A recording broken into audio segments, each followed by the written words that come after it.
Nouvelle semaine, nouvelle édition. Mesdames et messieurs, bonsoir et bienvenue. On commence tout de suite par les actualités politiques où la première session extraordinaire de l'Assemblée nationale a débuté ce jour en présence du Premier ministre et des membres du gouvernement. À l'ordre du jour de cette session, la présentation de la politique générale de l'État ou PGE et l'examen de 2 projets de loi. Les détails dans ce reportage. Comme défini lors du dernier Conseil des ministres, les parlementaires sont convoqués pour une session extraordinaire à compter de ce jour. Le vice-président de l'Assemblée nationale, Nevra Holdin, a dirigé la cérémonie d'ouverture. Dans son discours, il a souligné l'ordre du jour de cette session extraordinaire qui ne dépassera pas 12 jours, à savoir la présentation de la politique générale de l'État par le Premier ministre et l'examen de 2 projets de loi, l'un modifiant et complétant certaines dispositions de la loi numéro 2014-020 relative aux ressources des collectivités territoriales décentralisées, aux modalités d'élection, ainsi qu'à l'organisation, au fonctionnement et aux attributions de leurs organes. Et l'autre, le projet portant modification du code pénal visant à durcir des sanctions contre le viol sur enfants de moins de 10 ans. La cérémonie d'ouverture a vu la présence du Premier ministre Christian et des ministres membres du gouvernement, ainsi que le président du Sénat. Et toujours dans ce contexte, le Sénat ne sera pas un obstacle au développement, a déclaré aujourd'hui le président de cette institution lors de l'ouverture officielle de la session extraordinaire dans l'après-midi à Anouskeli. Le président du Sénat a déclaré que le viol est inacceptable.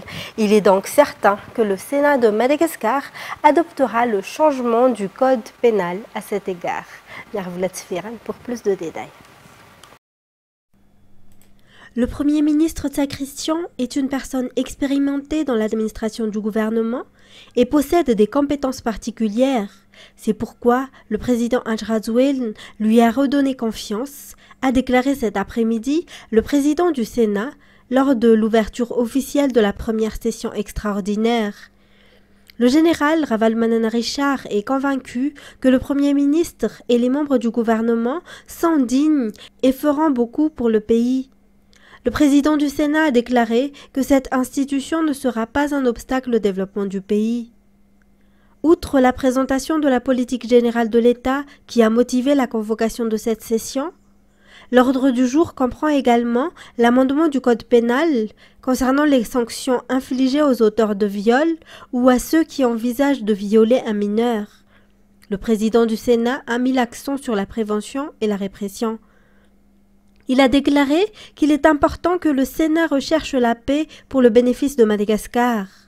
Cela a été souligné aujourd'hui, notamment par la présence des sénateurs à l'ouverture officielle de la session à Tsimbazaz ce matin et l'invitation d'un chef Fouktan à assister à la réunion de cet après-midi à Anouskeli.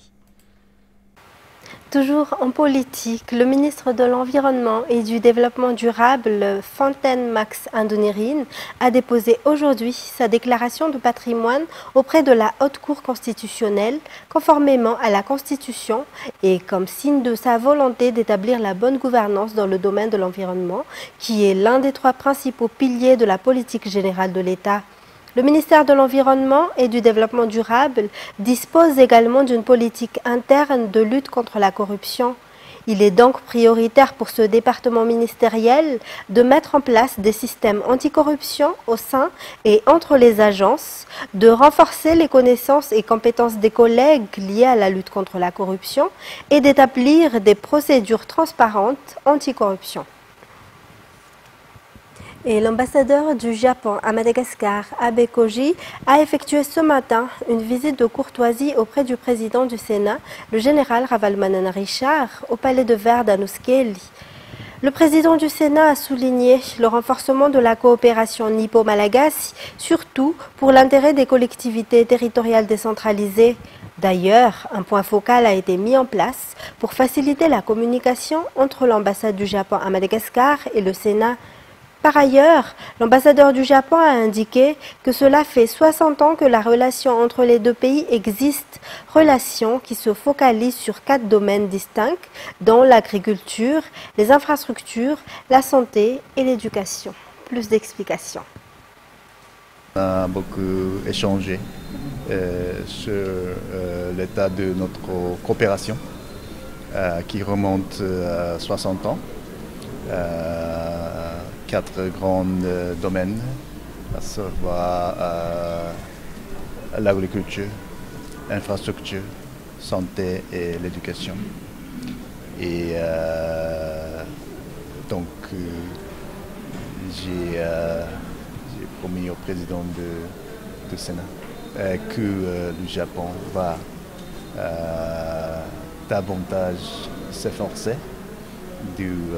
pour le développement du Madagascar.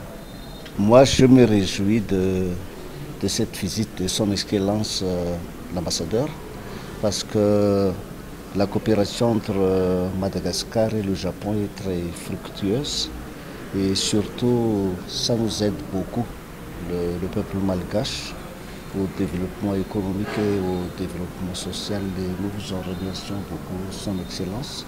Je vais transmettre nos remerciements les plus sincères à son Excellence l'empereur du Japon et au Premier ministre du Japon. Et nous sommes prêts en tant que superviseurs des collectivités décentralisées à collaborer toujours avec vous pour le développement des collectivités décentralisées. En économie, la BEI, ou Banque européenne d'investissement, a investi 920 millions d'euros à Madagascar depuis 1970. 32,97% investis dans le domaine des transports et 20,24% pour l'énergie, selon les informations qu'elle a publiées sur son site.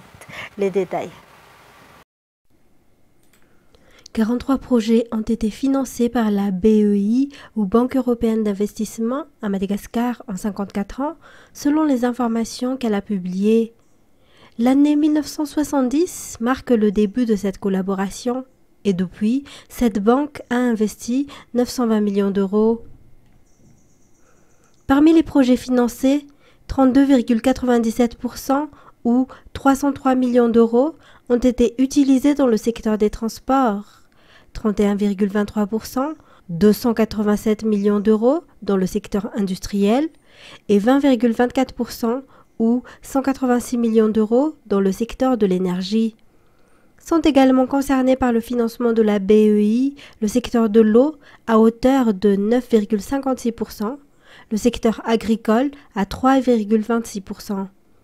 Selon la BEI, ces financements portent sur la réalisation de projets qui génèrent des bénéfices pour la population.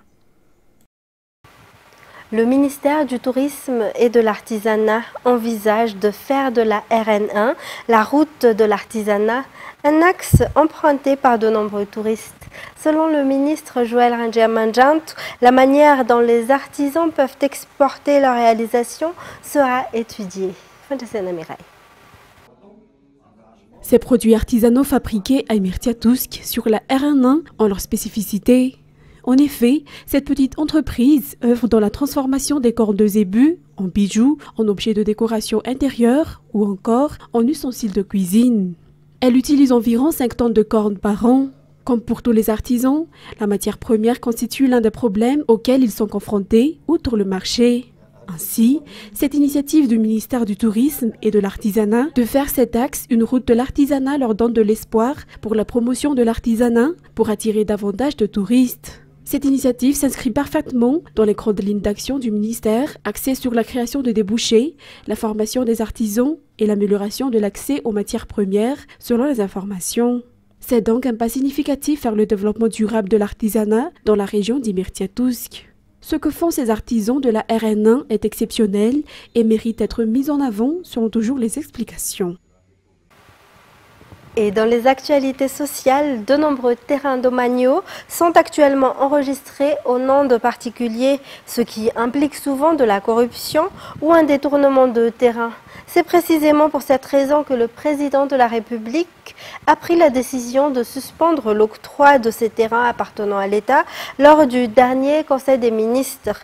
Il arrive souvent également que lorsque l'État a besoin du terrain pour des projets, alors que certains citoyens prétendent en être le propriétaire, c'est notamment ce qui s'est produit dans le Fuktan de Soavnimirn, commune de Mainz.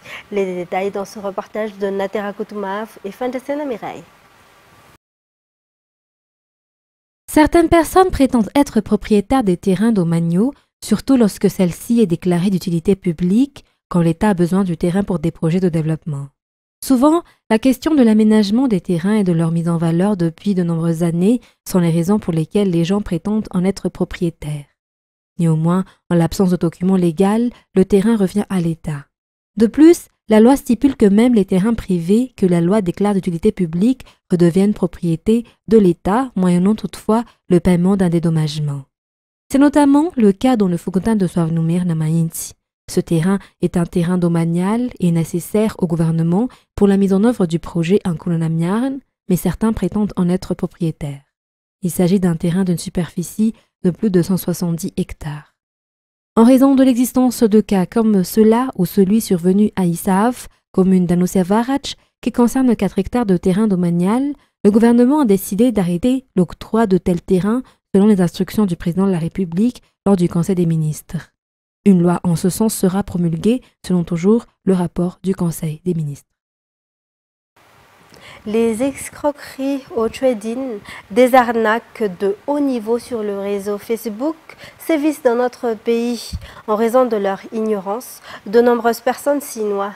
Les habitants des zones rurales en sont les cibles privilégiées.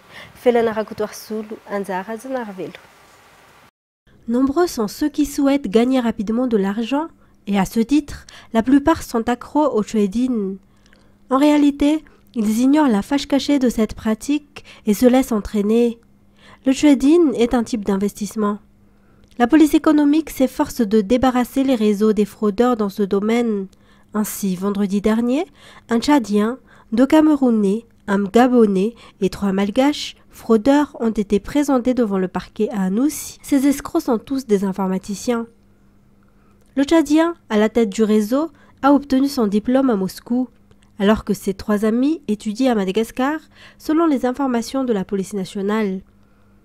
Ces escrocs prétendent à l'adresse de leurs victimes qu'en déposant 500 000 ariars, ces dernières obtiendront 2 500 000 ariars en seulement 2 heures. Ils utilisent pour cela 5 pages Facebook, envoient des annonces sur le trading et attirent des naïfs. Et lorsque ces derniers sont piégés, ils leur demandent d'investir en faisant le dépôt via Mobile Money. La police nationale appelle tout un chacun à être vigilant et à les avertir immédiatement en cas de suspicion. Les habitants du district de Mitsinsu ne peuvent plus circuler en raison des coupures de route causées par les intempéries. Les routes sont inondées, ainsi les PPN n'arrivent plus dans la zone et les personnes qui ont besoin de soins ne peuvent plus rejoindre le centre de santé. Toujours un reportage de Felana Rakotoarsoul et Anzara Zanarville. La rivière Mavav est en crue suite aux récentes pluies. Le district de Mitsinsu est complètement enclavé car la RNT 19 reliant Katsep, Mitsinsu, Soualal et Bessalampi est coupée. Ce trajet de 70 km dure normalement entre 1h30 et 3 heures, se fait maintenant en 30 heures. Les habitants doivent également prendre le bateau pour se rendre à Namaki et Mitsinsu.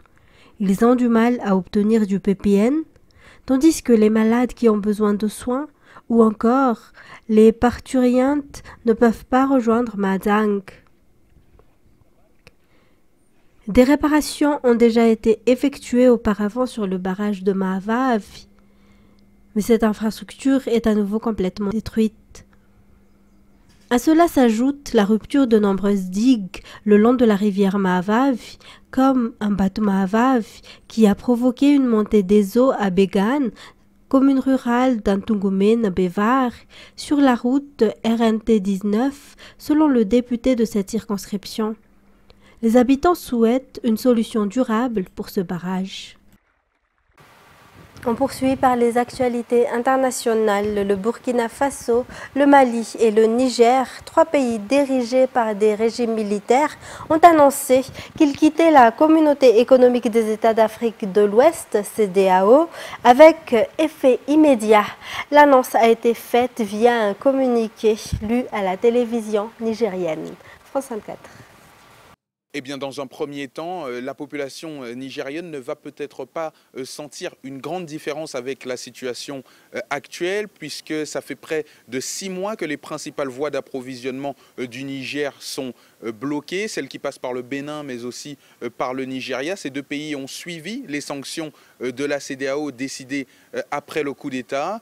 Et ce qui vient avec cette sortie de la CEDEAO du Burkina Faso, du Mali, mais aussi du Niger, c'est probablement une pérennisation de cette difficulté d'approvisionnement déjà insoutenable pour les paysans, pour les commerçants, mais aussi pour toutes les autres professions et les corps de métier qui ont besoin d'importation de produits et de marchandises qui viennent de l'extérieur. On craint également une augmentation de la précarisation des populations sahéliennes des 3 pays du Sahel central si elles ne peuvent plus compter sur cet espace de libre circulation des biens et des personnes qu'est la CEDEAO. Cependant, les pouvoirs militaires en place dans les 3 pays ont bien conscience qu'ils dirigent des nations avec des ressources naturelles conséquentes et que cela peut servir d'argument dans des négociations au cas par cas avec les États de la région, mais aussi avec d'autres États hors Afrique. La preuve en est, le Premier ministre nigérien Lamine Zeyn s'est récemment rendu à Moscou, en Russie, mais aussi à Téhéran, en Iran, où il est allé affirmer la volonté de la junte militaire nigérienne qu'il représente de remettre au premier plan des partenariats avec des nations qui ne sont pas les alliés traditionnels, en tout cas les plus importants de ces dernières années du Niger. Et quelques milliers d'Israéliens favorables à la réinstallation de colonies dans la bande de Gaza se sont réunis à Jérusalem, exhortant le Premier ministre à faire aboutir le projet. Des membres du Likoud, parti de Benyamin Netanyahou, et d'autres ministres d'extrême droite ont participé au rassemblement. France 24. L'ambiance paraît festive, mais le thème de la réunion est très sérieux. Rassemblés à Jérusalem, ces milliers d'Israéliens plaident pour la colonisation de la bande de Gaza. Avant 2005, l'enclave palestinienne comptait 21 colonies, démantelées sur ordre d'Ariel Sharon, alors chef du gouvernement de l'État hébreu.